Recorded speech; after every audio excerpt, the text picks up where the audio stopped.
In a world torn apart by ambition, fear, and desperation, the stage was set for an epic clash. Axis Allies, 1940. A game where strategies of expansion and survival dictated every move, and empires would rise and fall. Let us recount the grand moments that defined this global struggle. The tension in the Soviet Union was palpable. For 4 agonizing turns, Russia couldn't declare war on Germany, bound by the fragile Molotov-Ribbentrop Pact. Yet, while the treaty held, storm clouds gathered in the east.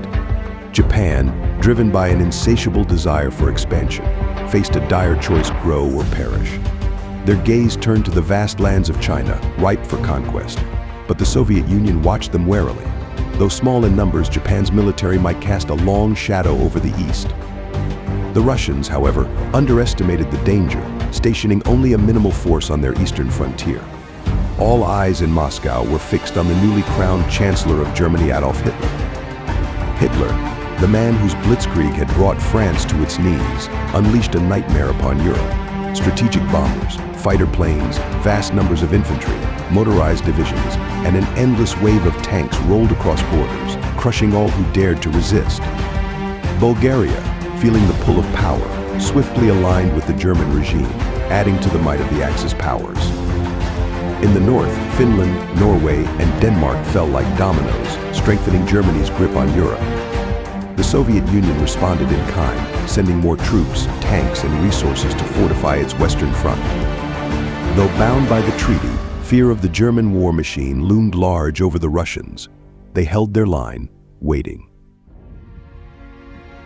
Meanwhile, in the Far East, Japan descended upon China with ruthless force. Huge armies swept across the mainland, and the resistance of Chinese peasants and militia was no match for Japan's military juggernaut.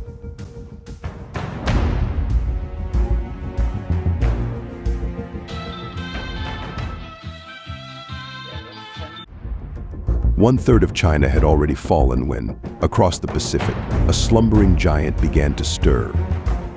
The United States of America, awakened by the echoes of war, began to mobilize. On the islands of Hawaii, vast forces assembled. In factories across the nation, an industrial powerhouse churned out planes, ships, and tanks with relentless speed.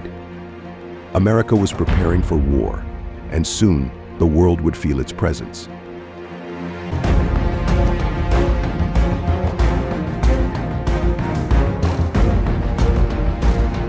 The United Kingdom, reeling from the fall of France, found itself locked in combat on multiple fronts. In North Africa, battles raged between British forces and the Italian army, with Malta standing as a key strategic point. Italy's sights were set on this island fortress, but the British forces, knowing what was at stake, withdrew to regroup in Africa, setting a clever trap for the advancing Axis forces. Across the Channel, Germany fortified its coastal defenses, preparing for an eventual Allied assault. But behind the lines, a more sinister plan was in motion. Tanks rolled off assembly lines in unprecedented numbers, all in preparation for a secret invasion of the Soviet Union. To the north, German forces cut off Russia's vital trade routes through Norway, dealing a crippling blow to the Soviet economy. In the east, Japan's campaign in China gained momentum. With superior air support and devastating artillery, the Chinese forces were butchered in their homeland. As the Imperial Army tightened its grip, they turned their attention to Hong Kong, a British stronghold that posed a threat to their dominance. The Japanese swept in, crushing the UK garrison and taking control of the region. With half of China under their control and little resistance left, Japan's ambitions grew larger. The empire of the rising sun was on the verge of becoming a superpower. But the Allies were not idle. The United Kingdom, desperate to pull Russia into the fight against the Axis, sought to break the German trade blockade that strangled Soviet resources. In response, Germany ramped up its war machine, unleashing a new wave of armored divisions and infantry. Their submarines, lurking beneath the waves, launched a devastating attack that shattered the British fleet, once again placing the Russian trade routes under Axis control. With war inching closer by the day, Russia knew it had no choice but to prepare. Fortifications were reinforced, strategic choke points were secured, and defensive lines were drawn.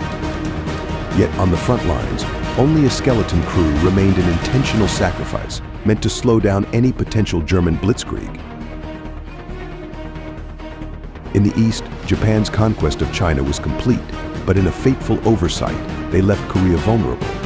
An opportunity was forming, and across the Pacific, the United States waited with bated breath. America had finished building its invasion forces. The question now was, when to strike? Germany turned its gaze eastward, with no plans of slowing down. As the Wehrmacht secured fighting positions, preparing for the ultimate clash of powers,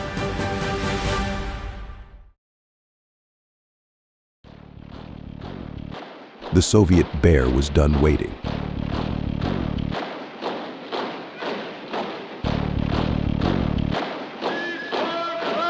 The time had come. Russia made its move. In a bold offensive, Russia surged on two fronts, both east and west.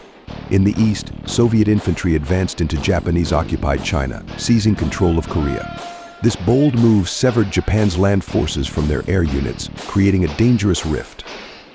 Yet the Russians knew this hold wouldn't last. They dug in, fortifying their positions, bracing for the inevitable Japanese counterattack.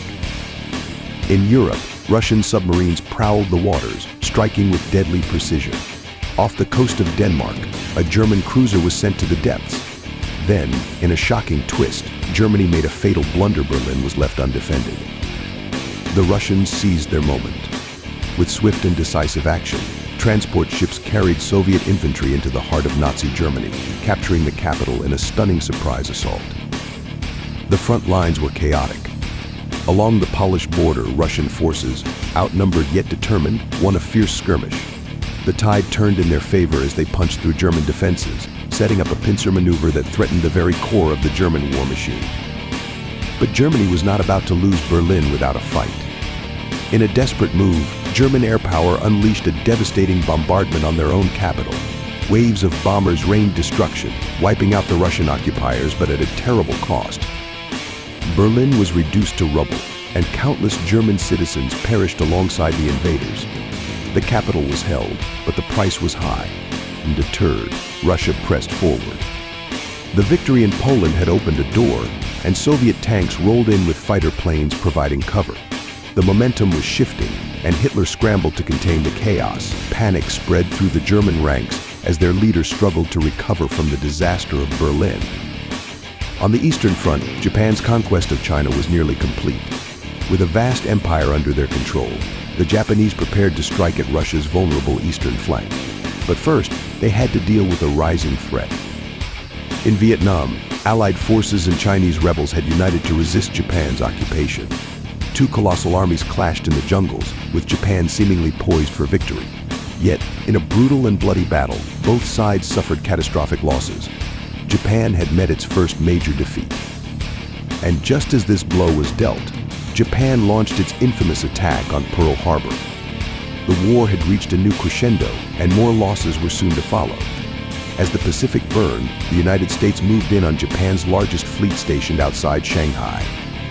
What followed was a titanic clash of naval and air forces battleships, destroyers, submarines, cruisers, tactical bombers, fighter planes, and strategic bombers locked in fierce combat. The result was devastating. Japan lost its main fleet.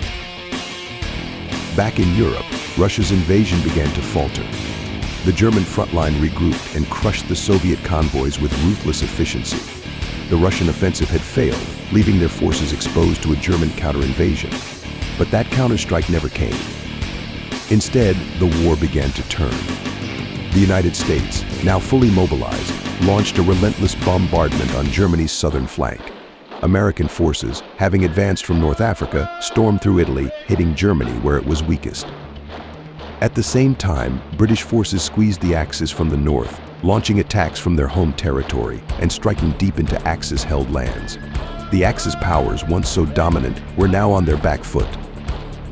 Having tasted the bitter sting of defeat, the Nazis lashed out with ferocity.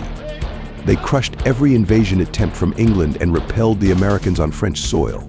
But for Russia, this resilience was terrifying. Germany was still holding strong, fighting on all fronts. With their own exposure and Germany's main fleet ready to strike, the Soviet Union had no choice but to fortify its heart, Moscow. They began pulling back from other theaters of war, focusing on the defense of their capital. Germany, sensing weakness, pressed its advantage. From Finland, German forces engaged Russia with brutal efficiency. They retook Poland, tightening the noose around the Soviet Union. Desperate for relief, Russia looked to the east, hoping for aid. With China left undefended, a small Soviet contingent moved to liberate the region. But Japan responded swiftly, launching a blitzkrieg of its own. The Japanese swept through Russian territory, cutting off critical resources and leaving the Soviet Union reeling. The noose was tightening. In the West, the United Kingdom dealt a critical blow to the Axis by seizing Germany's second trade blockade on Russia. This move alleviated some of the immense pressure on the Soviet Union, giving them a glimmer of hope amid the darkness. Across the Pacific, the United States mounted a massive offensive against Japan's remaining fleet. In one final, decisive battle, American forces annihilated Japan's naval power. Cut off from the sea, Japan had no choice but to surrender. The tide had fully turned in the Pacific. As the war in the East came to a close, Germany's grip on Europe began to slip. Though they managed to break through Russia's unbreakable blockade, it was too late. The Allied forces, striking from every angle, converged on the Axis powers. From the west, the east, and the south, the Allies closed in.